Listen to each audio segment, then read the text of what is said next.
So, is all the hype real? Is success with SMMA real and possible? How to never give up? I'm making this video for anyone who's still at the very early days, just watched a bunch of YouTube videos and they're maybe wondering if it's possible or not. Initially, actually, you look at it and you think, of course, this is so easy. Just find clients, get fulfillment, get someone to do the work for you, boom, done, you've got an agency. And then you actually start and you realize that it maybe isn't as easy as you thought.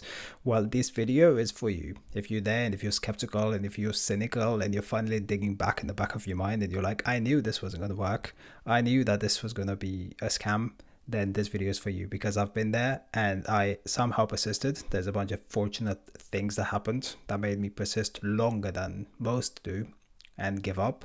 And I want to help you compress those things into a formula so that you basically cut out your learning curve by a ton, because it took me way too long to set up my own agency and I want you to learn from my mistakes and not have to repeat them yourself. So the ultimate skeptic, yep, that's it. That was me. I would look online and I would see all these videos of people succeeding and I would have all these YouTube videos and podcasts, look at them, watch them and completely doubt it. Think there's no way, this is the exception, this is not everyone, the odds are stacked against you, it's saturated, there's just no way that this is sustainable from a macroeconomical standpoint. You can't have that many people running social media marketing agencies and still have enough for everyone to, I guess, revel in and share a piece of the pie, right? So if I could finally crush all of those objections and limitations, then you most certainly can as well. And this video is going to endeavor to compress all of those in a quick pill to swallow. So the first question is, what is even real? How do you even know what is real? Because I don't want you to listen to me and take any of this for dogma. I don't want you to just listen to any guru out there. The same way I don't want you to think of the things they say as being real or fake. I want you to think for yourself. I want you to adopt critical thinking. And the way to do that is to be the devil's advocate. You basically want to find counterexamples and inversions so that you can basically, every time you think something is true or not, instead of going into your cognitive bias, into your confirmation bias and convince yourself, find the reasons why, because our brain just loves finding similarities and correlations. This is what our brains do. If you find correlations and reasons why you basically convince yourself that things are false or real or whatever you thought to begin with, that doesn't mean that you're smart. It is the exact opposite. It means that you're actually, in a sense, dumb, because this is just like brain's shortcomings, shortcuts. And if you're employing and engaging in them and you call it a day, then you're going to be leaving a lot of truth on the table. So what you want to do is find counterexamples. Instead of thinking, how is this right? Why is this fake? Why is this a scam? And then be like, look, this, my friend failed. My guy failed. This is an example of failure. Look at all these forums of all these losers. They all failed. Look at me. I've tried to get sales. I failed. I tried to get clients. I failed. I made an offer. It flopped. Do the exact opposite. Find the counterexamples. Why is this real? How could I be wrong here? Who is succeeding in this place? And go and actually see these people, meet them for yourself, because seeing is believing in this case. And for me to start believing this, I actually had to see under the hood of some of the biggest marketing agencies and some of the biggest and best freelancers out there, and to slowly convince myself that actually this is a reality. Maybe it's not a reality for everyone. Very true. Maybe 95% of people don't succeed. Does that mean that it's a scam? Does it mean that the model is rigged and that you're going to fail by default because you're playing a loaded game? No, I don't think so. I think these are self-fulfilling prophecies. I think it's because people don't actually have the staying power and they don't have the mindset and the belief to actually follow through. It's because they are not crazy enough to think that they can change the world, their world, that they actually don't end up changing it. Simple as that. And the ones that do, the 5% that succeed, more power to them. It doesn't make them the villain and the ones that failed the victims. Not at all. If you want to succeed, you just want to side on the winner's side. You want to figure out how they do things and become one of them. Simple as that. So find the counterexamples and actually go and dig in them. If you don't believe YouTube videos, no worries. Join a community. In that community, you're going to find the people, the friends, and adopt a humble mindset where you don't know everything. Be curious and you're going to be rewarded. You're going to be shown things which are going to finally convince you and pierce through your massive skepticism and cynicism. I guarantee that. Limiting beliefs. It's all about limiting beliefs, whether you don't believe that things are true or whether you don't believe in yourself, because that's the thing. That's how it works. The layers are such that first you look at the world and you think there's something wrong with the world. This is fake. This doesn't work. This is rigged. This is saturated. It's hard. It's tough, whatever. And if you accept that none of that is true, you then need to look inwards at yourself. What are you going to look at then? Your limiting beliefs. I'm not good enough. I don't know enough. I don't have case studies. I don't have clients. I'm too young. I'm too old. I am too stupid. I'm ugly. I'm not good looking enough to be on camera. I sound like shit. I don't have a good accent. I don't have a good voice. I can't take sales calls. I don't have enough information. I am not patient enough to learn. I am not focused enough. I'm not motivated enough. That is the worst one. The motivation, gaining motivation is the motivation. That's a Rick and Morty reference. It doesn't matter. It's from the latest season. So these are all limiting beliefs, and they're limiting in the sense, not that they're not true. They may be true to who you are now, to your identity now, but you have to align what you want with who you are in order to actually get there. And in order to do that, you have to first recognize and be open to the possibility that these are just limiting beliefs, right? So let's dive in a couple of them that I've dropped here for your quick reference.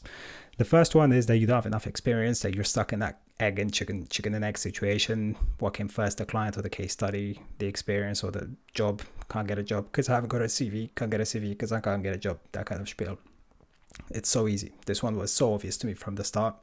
I don't understand why people don't think that they could just get paid to get learned. You can join someone else's agency and you can start there. Oh, it's because you don't have experience. Very true. That is the catch. I actually quit my engineering degree and my career 4 years ago almost now, and set out to be a videographer straight away. And I was in this perfect situation where I couldn't get clients because I didn't have experience. I didn't have anything to show to them. But that is where I think this is pretty much knowledge, common knowledge by now, known information. You don't have to wait for a client. You treat yourself as your client. And that's something that came pretty naturally to me. You just shoot your own videos. You just shoot your own little projects, your own hobbies. You dress for the job you have, not for the one you want. That's how you get those case studies. You just build videos because you love to do videos. I know with marketing, it might be a bit trickier because you don't have your money to spend on ads, maybe. But even there, you can actually pull it off. The way I did it was I started reaching out to some of my friends who wanted to set up businesses or who had businesses. I started networking in my community in some self-development courses where I met people who had businesses and needed help. And I basically did an exchange of favors. I said, look, I'm going to show you all this stuff. I'm going to help you run your marketing, your ads, and you're basically going to let me spend your ads. Simple as that, your ad budget. It's going to be a win-win.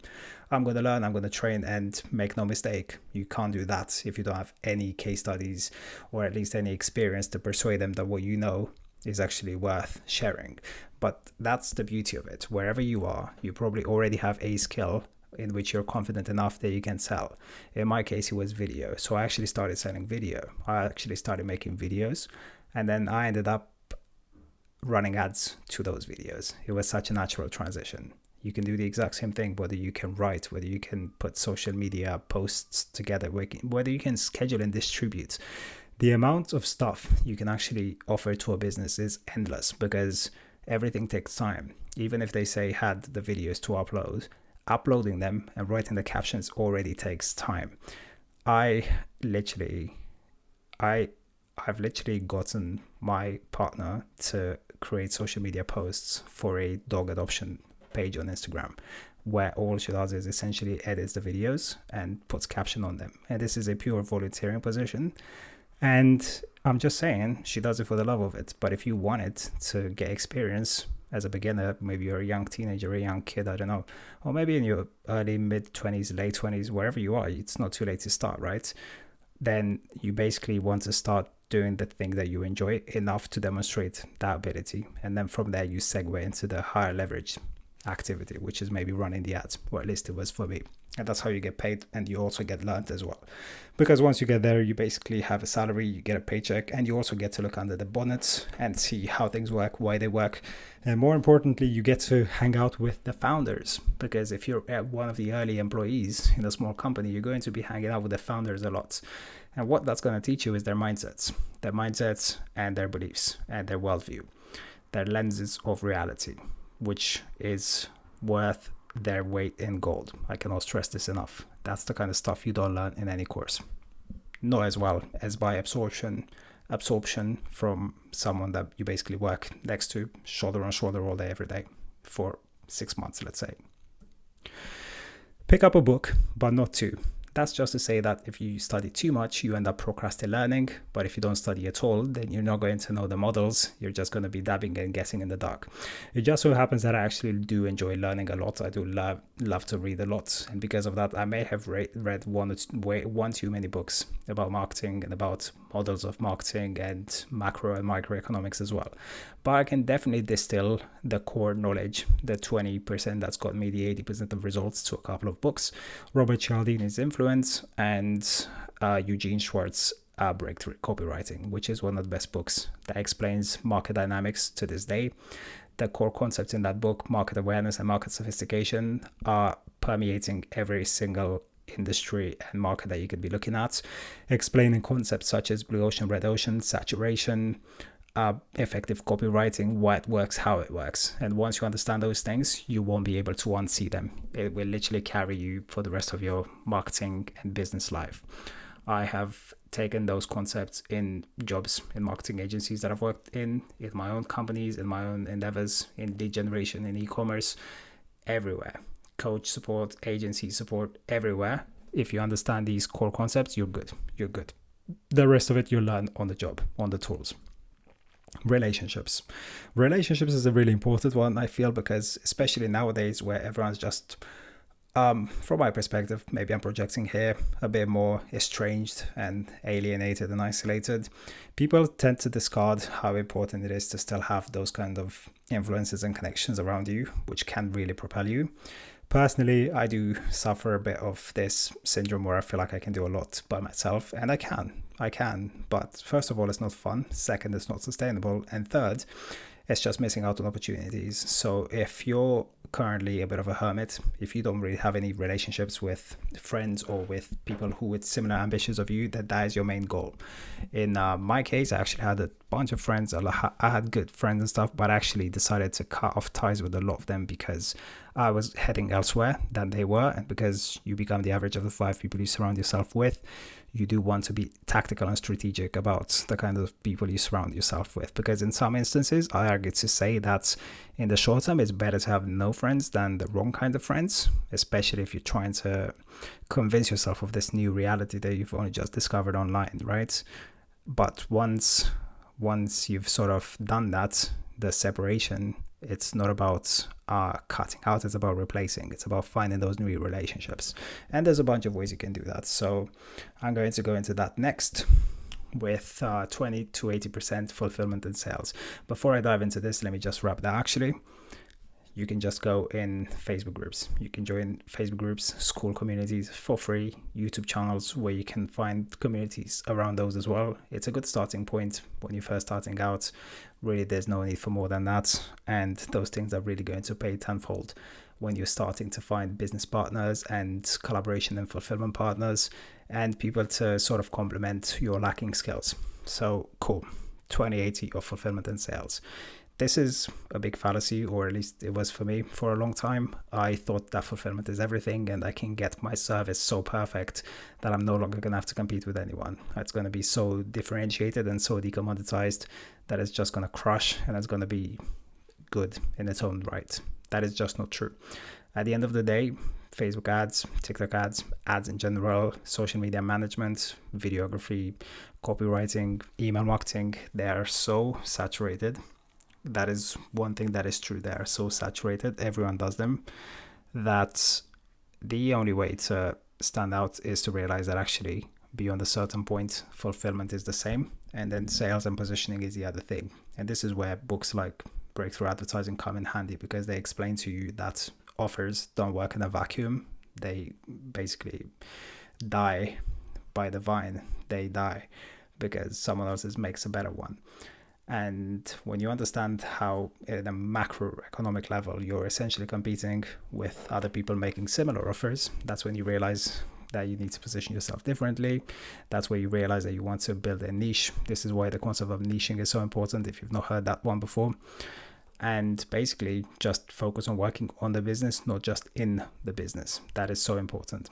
And a lot of beginners neglect that. A lot of beginners get stuck in one client and they try and get results to just that one client, and they basically put all their eggs in that one client. And it doesn't work. It doesn't work because the odds of pulling off the very first experience are quite slim. Or even if you succeed, you're going to talk yourself out of it potentially.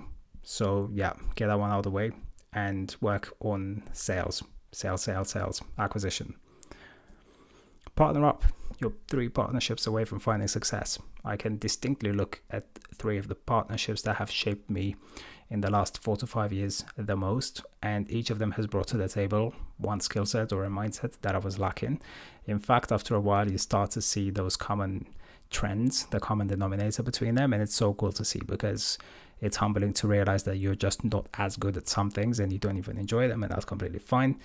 And you're completely strong at others. Whatever they bring to the table, fabulous, but then you also bring your own thing to the table because that's why they're willing to partner with you. So partner up, share the journey, split the load. It's fun. Why wouldn't you do it?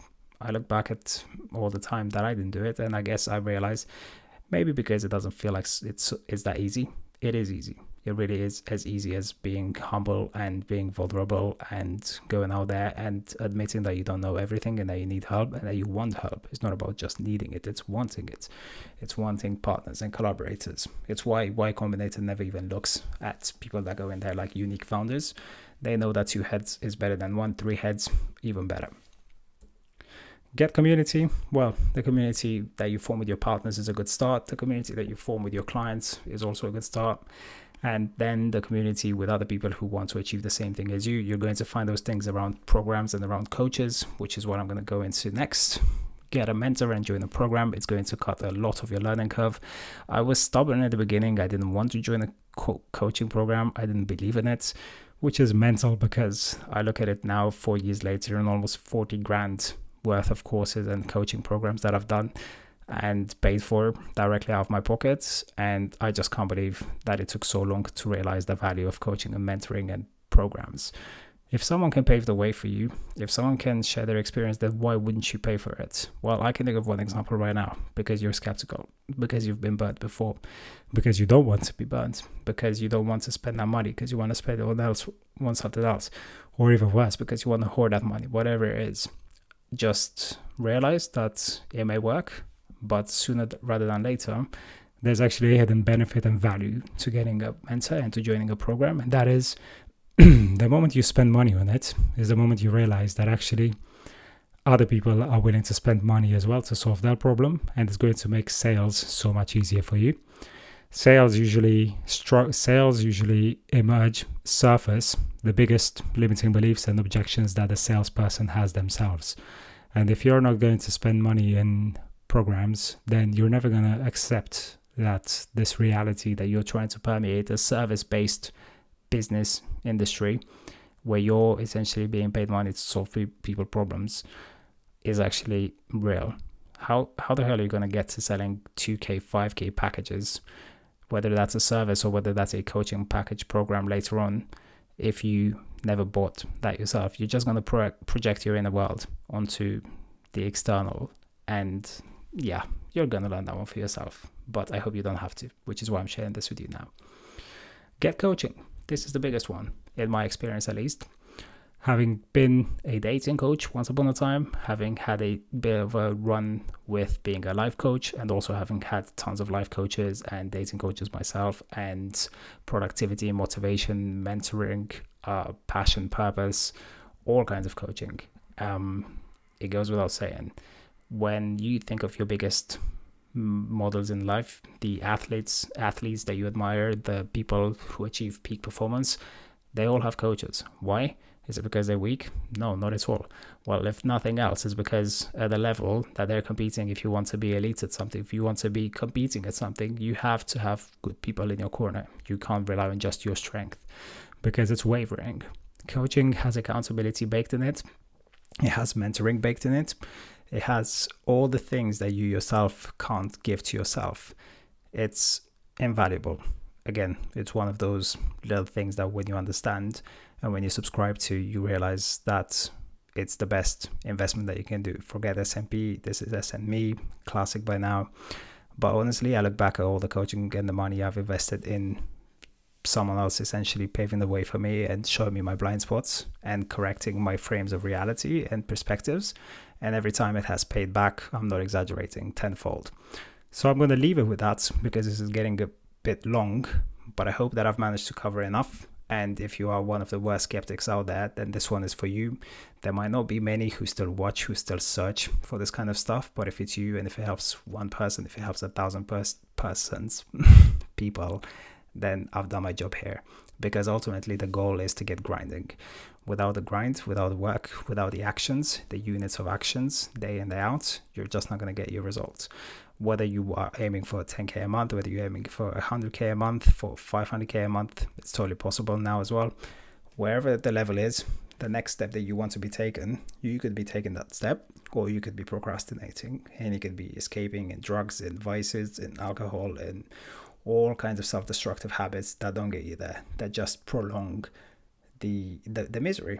I mean, the moment you look at your reality and you admit that you don't live the life that you want, is the moment you are free and liberated to actually go and pursue it, whatever it takes. And at that point, the price to pay for it, whether it's in money, in time, in effort, and sacrifice, is going to feel like no price to pay, because the alternative is to just live a life that's not true to you.